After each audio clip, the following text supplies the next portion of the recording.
Welcome to the New Orleans Saints Playoff Report here on NewOrleansSaints.com. I'm John DeShazier.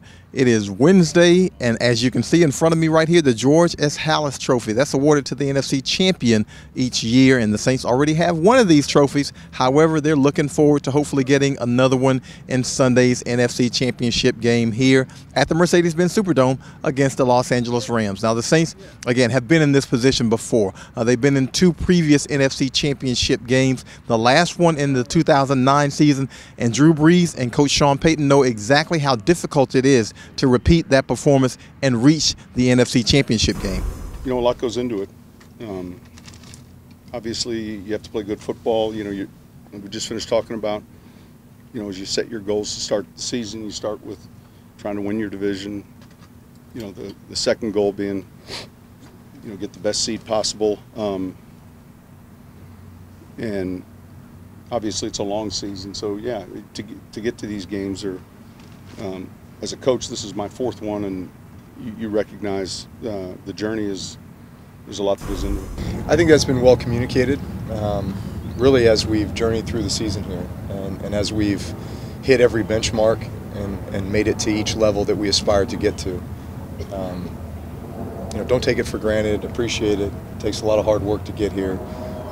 We are still a young team in a lot of areas, but we also have a lot of great veteran leadership, and I think those guys throughout the season have done a great job in making sure that's communicated to guys and guys understand.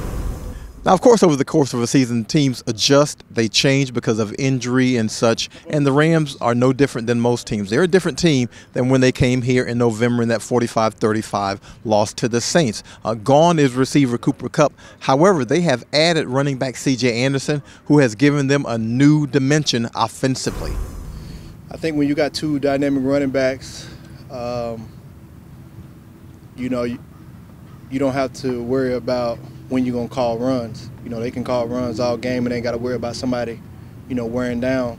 You know, if they're having success, they could call, you know, 50, 60 runs in a game, you know, and so it's our job to stop it.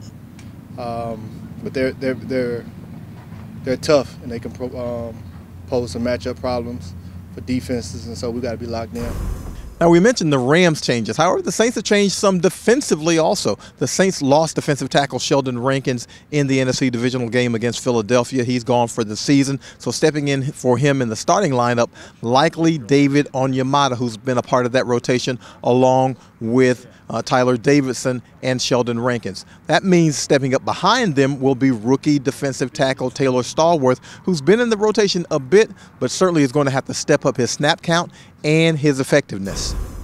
I feel like I know that my snaps going to go up some more than what they were, and like I just had to work harder at practice to get my body to train my body for that. So.